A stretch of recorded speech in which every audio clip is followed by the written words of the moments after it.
میں نے مارچ 1980 سے لے کر اگست 2004 تک 24 سال کا عرصہ ایک ایسے بلوچستان میں گزارا ہے جو اپنے زمانے میں پاکستان کا سب سے پرامن اور پرسکون خطہ تھا۔ یہ بلوچستان کے شدت پسند گروہوں کی ذوالفقار علی بھٹو کے آرمی ایکشن کے بعد ضیاء الحق کی عام معافی کے اعلان کے بعد کا دور تھا۔ اس امن اور سکون کا شاہد صرف اکیلا میں ہی نہیں بلکہ وہ لاکھوں لوگ ہیں جو وہاں رہتے، کاروبار کرتے، دور دراز سنسان علاقوں میں موجود سیاحتی مقامات دیکھنے جاتے اور حسین یادیں لے کر لوٹتے۔ میں نے 18 مارچ 1980 کو بلوچستان یونیورسٹی میں ایک استاد کی حیثیت سے نوکری کا آغاز کیا۔ کسی بھی شدت پسند تحریک میں تعلیمی ادارے سب سے زیادہ متحرک ہوا کرتے ہیں، لیکن وہ تقریباً 4.5 سال جو میں نے وہاں گزارے میری زندگی کا خوشگوار ترین دور ہے۔ ایسے تمام نوجوان جو پہاڑوں پر چلے گئے تھے، افغانستان کیمپوں میں جا کر ٹریننگ لیتے رہے تھے، یا حیدرآباد بغاوت کیس جو ذوالفقار علی بھٹو نے اپنے سیاسی مخالفین کے لیے بنایا تھا اس میں گرفتار ہوئے تھے، یہ سب کے سب واپس آ چکے تھے اور اب تعلیمی اداروں میں تعلیم حاصل کر رہے تھے۔ کوئٹہ کی وہ فضا لوٹ آئی تھی جس کی یاد میں ہر شخص آنسو بہایا کرتا تھا۔ جتنی ادبی محفلیں، مشاعرے، موسیقی کے کنسرٹ اس عام معافی کے بعد کے دور میں ہوئے بلوچستان کی تاریخ میں نہیں ہوئے ہوں گے۔ پورے پاکستان میں عطا شاد کی شاعری اور فیض احمد بلوچ کی موسیقی شناسہ آوازیں بن چکی تھی۔ اس ماحول کا سحر اتنا تھا کہ جب 1984 میں سول سروس امتحان میں کامیابی کے بعد اکیڈمی کی ٹریننگ کے دوران میری کسی صوبے میں تعیناتی کا مرحلہ آیا تو چونکہ میرا ڈومیسائل پنجاب کا تھا اور اپنے صوبے میں تعیناتی کی پالیسی نہیں تھی، اس لیے مجھے سندھ میں تعینات کر دیا گیا۔ مجھے پنجاب اور سندھ کی بیوروکریسی کا تحکمانہ، شاہانہ اور شدت کی حد تک آمرانہ مزاج اچھا نہیں لگتا تھا، اسی لیے جب ضیاء الحق ہماری اکیڈمی کی پاسنگ آؤٹ تقریب میں آیا تو میں نے اسے بلوچستان جانے کی درخواست کر دی۔ میری اس درخواست پر اسے شدید حیرانی ہوئی کیونکہ بلوچستان جیسے قبائلی معاشرے میں شاہانہ افسری والے لوگ جانا پسند نہیں کرتے تھے۔ دوبارہ سوال کیا، میں نے ہاں میں جواب دیا تو سیکرٹری اسٹیبلشمنٹ جناب آفتاب احمد خان سے کہا اس بندہ صحرائی کا آج ہی نوٹیفیکیشن ہو جانا چاہیے۔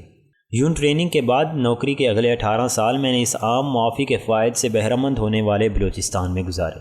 ایسا محبتوں اور چاہتوں میں ڈوبا ہوا بلوچستان جس کا آپ تصور بھی نہیں کر سکتے۔ بحیثیت ایک انتظامی آفیسر میں نے بلوچستان کے چپے چپے میں نوکری کی ہے، لیکن 2 واقعات میری زندگی کا سرمایہ ہیں، اور میں اگر کسی دوسرے صوبے میں تعینات ہوتا تو ایسی محبت ہرگز نہ ملتی۔ میں 2 سال سبی میں ڈپٹی کمشنر تعینات رہنے کے بعد جب 1995 میں ٹرانسفر ہوا تو الوداعی تقریبات تو معمول کی بات ہے، لیکن شہر کے لوگ میرے گھر تشریف لائے۔ ایک جمع غفیر تھا، مجھے اپنے جلب میں لیا اور شہر کی سڑکوں میں سے مجھے ایک جلوس کی صورت گزارتے ہوئے ریلوے اسٹیشن تک چھوڑنے آئے۔ راستے بھر چھتوں سے پھول نچھاور ہوتے رہے۔ دوسرا واقعہ چاگی کا ہے جہاں میں ڈپٹی کمشنر اور پولیٹیکل ایجنٹ تعینات تھا۔ وزیر اعلیٰ اختر مینگل نے تقریباً 1 سال بعد 1997 میں میرا تبادلہ کر دیا۔ یہ ایک معمول کی کارروائی تھی، لیکن اس حکم نامے پر چاگی کے ہیڈ کوارٹر نوشکی میں عوام کی طرف سے مکمل ہڑتال کی گئی اور اگلے دن RCD ہائی وے بلاک کر دی گئی۔ شام کو میرے تبادلے کا حکم نامہ منسوخ ہو چکا تھا۔ میں نہ تو ان لوگوں کے قبیلے سے تھا اور نہ ہی ان کی زبان بولتا تھا، لیکن محبت کے زمزمے ایسے تھے کہ آج بھی زندگی کا سرمایہ ہے۔ یہ ممکن ہی نہیں تھا اگر ضیاء الحق کی عام معافی کے اعلان نے بلوچستان کو ایک پرامن فضا تحفے میں نہ دی ہوتی تو ایسی محبتیں امڑتی۔ یہی دور تھا جب بلوچستان میں دور دور تک بجلی پہنچائی گئی اور کراچی سے کوئٹہ شاہراہ مکمل ہوئی اور پورے راستے پر بجلی کی وجہ سے ٹیوب ویل لگے اور پورا خطہ سرسبز و شاداب ہو گیا۔ 50 کی دہائی میں نکلنے والی سوئی گیس جس سے پورا ملک فائدہ مند ہو رہا تھا، اسی دور میں 1984 میں کوئٹہ شہر اور بلوچستان کو ملی۔ عام معافی سے پہلے ایسے تمام ترقیاتی منصوبے کے بارے میں فائل یہ کہہ کر بند کر دی جاتی کہ علاقے میں بدامنی ہے، شدت پسند کام نہیں کرنے دیں گے، اس لیے کام کا آغاز نہ کیا جائے۔ بلوچستان میں 1973 کی بغاوت ایک عام بغاوت نہ تھی۔ اس کی نظریاتی بنیادیں 1920 میں اس کانفرنس میں رکھ دی گئی تھیں جو سوویت یونین نے باکو میں بلائی تھی اور جس میں ایک بلوچ وفد بھی شریک ہوا تھا۔ بلوچستان کے بلوچ، پشتون اور بروہی اس قوم پرست کمیونسٹ بغاوت میں برابر کے شریک تھے۔ صوبہ سرحد کے قوم پرست اور روس نواز کمیونسٹ رہنما بھی اس کا ساتھ دے رہے تھے، یہاں تک کہ سندھ سے محمد علی تالپور اور پنجاب سے نجم سیٹھی اور ان کے کئی ساتھی بلوچستان کی اس مسلح جدوجہد میں مسلح طور پر شریک تھے۔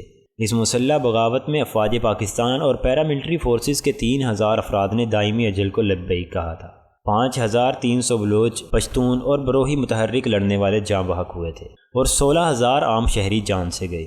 تقریباً 25,000 انسانوں کی جانوں کی قربانی کے بعد جب ہوش آیا، عام معافی دی گئی تو لوگ سب اپنا زخم بھول کر ایک دوسرے کے ساتھ شیر و شکر ہو کر رہتے رہے۔ اور پھر 26 اگست 2006 کو نواب اکبر بگٹی، ہمارے نا تجربہ کار، انا پرست اور ناسمجھ اسٹیبلشمنٹ بلوچستان کی مخصوص سیاسی قیادت کے گٹھ جوڑ کی وجہ سے اس دنیا سے رخصت کر دیے گئے اور سارا امن غارت ہو گیا۔ نواب بگٹی 15 فروری 1973 کو اس وقت بلوچستان کے گورنر لگے تھے جب عطا اللہ مینگل کی حکومت کو بھٹو نے توڑا تھا اور وہاں مسلح جدوجہد شروع ہوئی تھی۔ نواب بگٹی نے بحیثیت گورنر ہتھیار ڈالنے پر عام معافی کی پالیسی کا اعلان کیا تھا اور مختلف علاقوں میں امن ہونے لگا تھا۔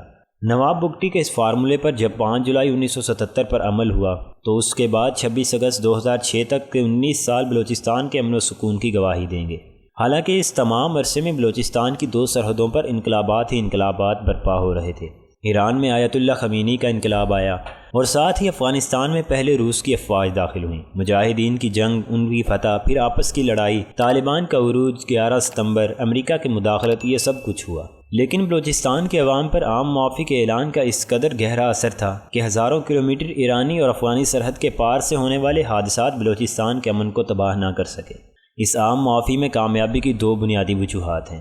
پہلی یہ کہ ریاست نے اپنے 3,000 مرنے والوں کے دکھ کا ڈنڈورا نہیں پیٹا تھا، اور بلوچ قوم پرست بھی اس بات پر مکمل راضی تھے کہ ہم اپنے 5,003 نوجوانوں کا خون بھول جاتے ہیں۔ اس کے ساتھ ساتھ اس وقت آگ لگانے، بھڑکانے اور سازشوں کا تار پود پھیلانے والا میڈیا اور ایسے اینکر موجود نہیں تھے جو شرانگیزی کے لیے بار بار یہ سوال اٹھاتے پھرتے کہ پہلے ان 16,000 عام شہریوں کے والدین سے تو پوچھو کہ جن کے پیارے مارے گئے۔ سب کچھ پرسکون طریقے سے ہو گیا اور جس کے نتیجے میں بلوچستان نے اپنے سر پر امن کی چادر تان لی۔